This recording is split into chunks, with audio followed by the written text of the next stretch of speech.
al norte del estado Guárico, exactamente a 20 kilómetros de Altagracia de Orituco, en el municipio José Tadeo Monagas, se encuentra San Francisco de Macaira, quizás el único pueblo de montaña de este territorio llanero.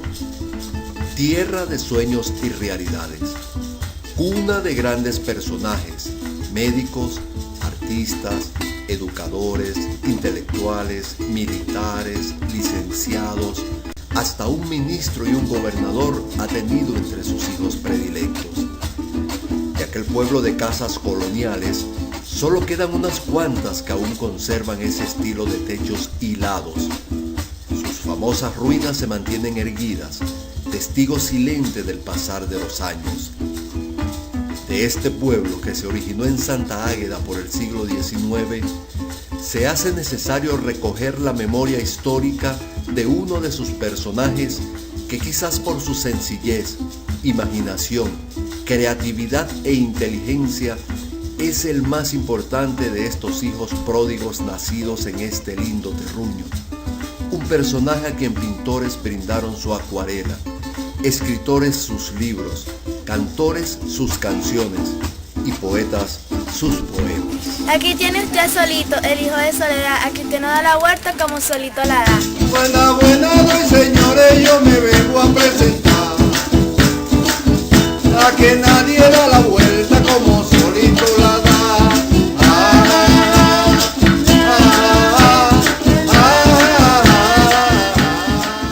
Oye, de Solito, oye, vale, ese señor de esa gran barba grande, vale, una barba bastante grande que tenía Solito, y cuentero, bueno, hasta decir basta. Unos cuentos que te echaba Solito que provocaba quedarse a oírlo ahí. No sé si era verdad o era embuste, pero con una gran sabiduría del mundo, pues, que realmente vale la pena recordar. Soledad Castillo nació a finales de 1897, para la misma fecha en que Ignacio Andrades era proclamado por votación popular presidente de la República de Venezuela. Fue el menor de 5 hermanos. Sufre de poliomielitis a temprana edad, quedando también huérfano al cuidado de su hermana mayor Petra Castillo. Su infancia transcurre en una Venezuela convulsionada políticamente, ya que 5 años después de su nacimiento, en 1903, Cipriano Castro junto a Juan Vicente Gómez le dan un golpe de estado a Andrades, y luego en 1908, cuando Castro, quien había quedado gobernando, sale del país por enfermedad, es quitado del poder por Gómez. Así que nuestro personaje Solito va a pasar su adolescencia y madurez como ser humano en las largas décadas que duraría la dictadura del Benemérito. En estos tiempos del siglo XX sucederían grandes acontecimientos en el mundo. Aparece el petróleo, se realiza la Primera y la Segunda Guerra Mundial y se inventa la radio, medio que va a ser de mucha utilidad para moldear la vida del protagonista de esta historia.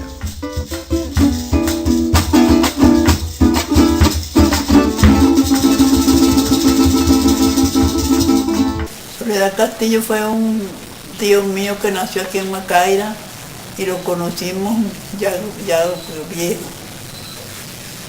Era un poeta de espontánea voluntad porque nunca llegó a leer un libro de lectura, sino fue después de los años, donde él leía las cosas interesantes de la República y del mundo entero. Fue un hombre muy inteligente a pesar de que era un hombre enfermo. Aprendió a cantar negro muy bien y él mismo a sacar su verso. Y a cantar y a bailar sus versos. Se enfermó de los huesos, estando pequeño, y quedó inválido desde las pies. porque sufrió fiebre tifo. Después uno se hizo, él lo único que hacía era que hablaba claro, su lenguaje era claro, pero quedó defectuoso de las piernas y las manos. Le gustaba mucho leer todo lo que miraba, aprender a leer así como aprenden los muchachos salidos de asuntos de papel, estos papeles que miraba, él lo leía poco a poco, porque no había ido a la escuela nunca. Y así aprendió a leer sus cosas largas también.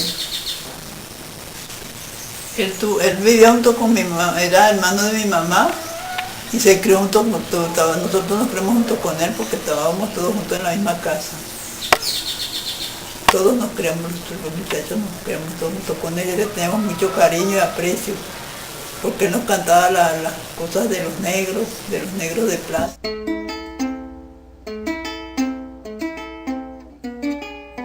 El historiador y escritor guariqueño Mario Torrealba Lossi, quien conoció y estudió a Soledad Castillo, escribió en su libro Sereno Pacífico en 1989 lo siguiente: Solito era dueño de una agudeza e ingenio tales que pocos individuos he visto después con su talento. Manejaba los hechos del pasado con sumo conocimiento y hasta con exactitud en cuanto a las figuras participantes en ellos. Experimentaba gran admiración hacia Bolívar y los héroes llaneros, especialmente por Julián Infante y Páez. Oía la voz de Londres y Radio Berlín metido en el zaguán de las casas. Se sabía de memoria las palabras que dijo el presidente de los Estados Unidos, Roosevelt, al firmar el Pacto Roerich en 1935 con las repúblicas iberoamericanas. Permanecía atento a la guerra del Chaco y admiraba al canciller Helio, quien fuera el campeón de la diplomacia boliviana durante aquellos difíciles momentos. Cuando estaba próximo al lanzamiento de Franco, predijo el suceso porque Alcalá Zamora y Alejandro Lerroche perdían el tiempo discutiendo pendejadas, mientras los militares conspiraban abiertamente. Era un gran cantador de guarañas, o sea, de esa canción que se canta cuando se celebra la fiesta de San Juan. Entonces era un cantador excelso, era un hombre maravilloso en esas condiciones, que poca gente podía igualarlo en su canto y en su improvisación. Las personas que tenían ganado siempre utilizaban sus servicios porque él ensalmaba y esos gusanos, según cuentan, se le quitaban a las vacas, pues se le morían. Igualmente con las matas de uva, que siempre también le salen unos gusanitos, él los ensalmaba y esos gusanos desaparecían. Una vez el señor Lorenzo de Roterán lo ve en la calle y a manera de un chiste, pues, y queriéndose burlar de él, le dice: ¿desde cuándo no vas a misa, mi buen Jesús? Como él usaba la barba, entonces mi tío le contesta: desde que te saqué las niguas hasta los Nerú. Y esto molestó al señor, pero él fue quien dio el comienzo para burlarse de mi tío Solito. Entonces, de esa manera, como era improvisaba muy rápido, entonces le contestó de esa manera.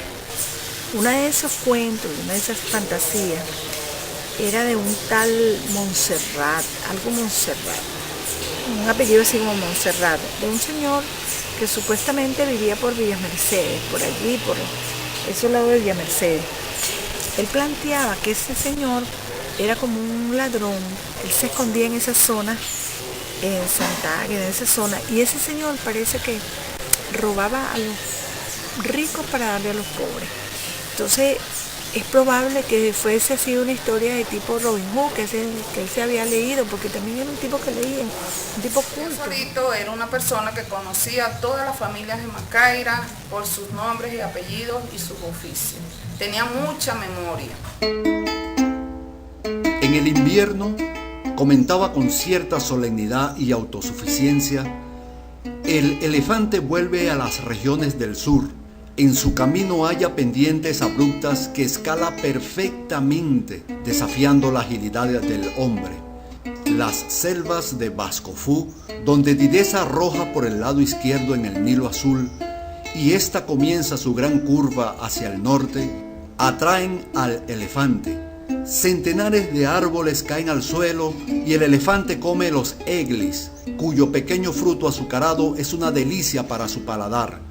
Como los hombres fuertes, los elefantes aman las comidas dulces y cuando ataca con su trompa a uno de esos árboles, lo echa al suelo para comer uno a uno sus frutos. En relación con este relato de los elefantes en las márgenes del Nilo, Torrealba Lossi, andando el tiempo, encontró que se trataba de cierto fragmento del escritor Emil Ludwig. Solito se lo había aprendido mediante lecturas hechas en periódicos viejos. Él inventaba cosas que él decía que eran jeroglíficos.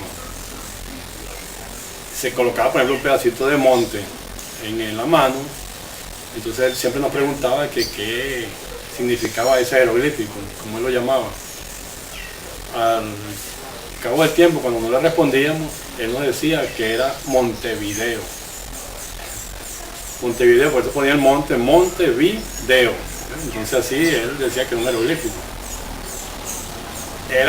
Siempre nombraba una Diana Pasquarelli, quien fue para él su eterna novia, de quien él estuvo muy enamorado. No sabemos quién era, pero sí, él lo nombraba mucho. También nombraba mucho un Manco de Lepanto, que tanto muchacho, él siempre también, es decir, que tampoco llegamos a concretar ni saber de quién era. Él usaba unas piedras del río cualquiera, que tenía en el bolsillo, y él decía que esas piedras se las había dado a él una persona extraterrestre, un ser extraterrestre, que había plantado muchas de estas piedras en la quebrada de Santágueda, una quebrada muy hermosa que nace entre los cerros de Bernabé y Cujure en Macaira. Y entonces de tal manera sugestionó a la gente y decía que allí había muchas piedras preciosas, que la gente en una oportunidad se reunieron, mucha gente del pueblo, y se fueron al nacimiento. Pero tenían que irse de noche y amanecer allá para poder encontrar las piedras.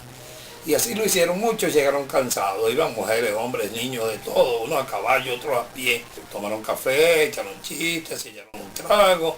Y al amanecer, cuando los rayos del sol comenzaron a salir de las frondosas ramas de los árboles, a penetrarla y a reflejarse sobre la quebrada de Santágueda, prácticamente en su nacimiento, comenzaron a aparecer las piedras, indiscutiblemente que eran unas piedras corrientes de río, pero que por la luminosidad y por los colores que tenían parecían piedras preciosas.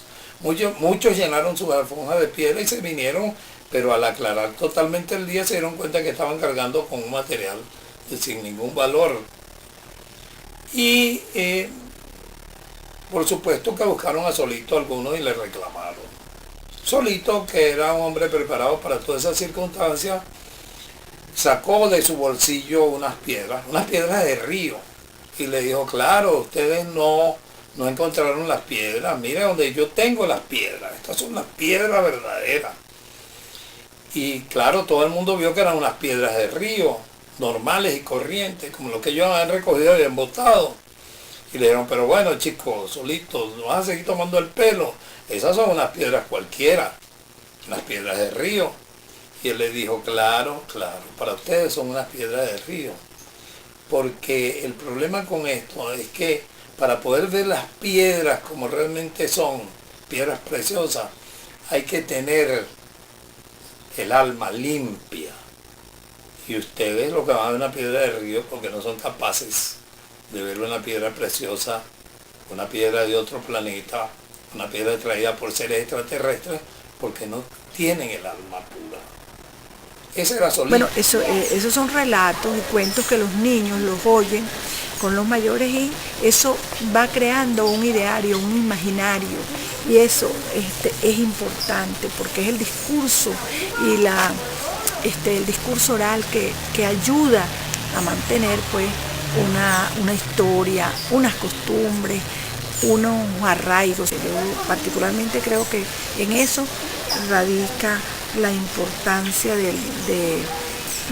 cultural de Soledad Castillo para nosotros los macaireños. Mi tío Solito, bueno, muere ya de cierta edad y prácticamente sin enfermedad, porque, por cierto, yo fui quien lo consiguió. Salgo yo como a las 9 de la mañana al cuarto donde él dormía y lo veo que está inmóvil. En ese momento me acerco, lo toco y veo que siento que no está respirando. Fue árbol, fue pájaro, fue canto, rumor de amanecer junto al estío, caudal de gracia en la cascada, río que arrastraba la espuma de su llanto.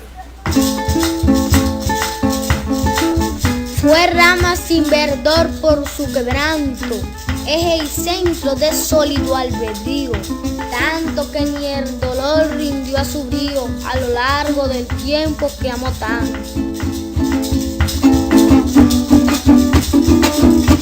70 veces 100 musitó el Cristo, hablando del perdón y a este solito, 70 veces 100 lo hirió el destino.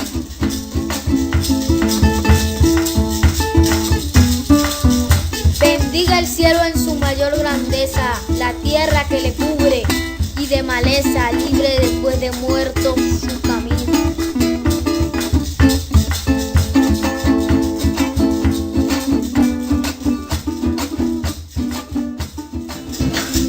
Buenas, señores, yo me vengo a presentar a que nadie da la vuelta como Solito la da.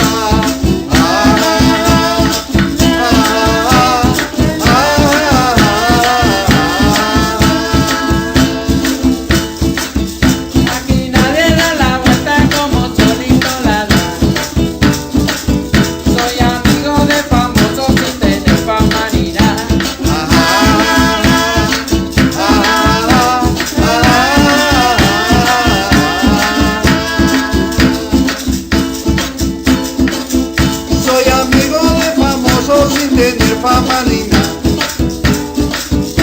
a mí me dicen Solito y mi nombre es Soledad.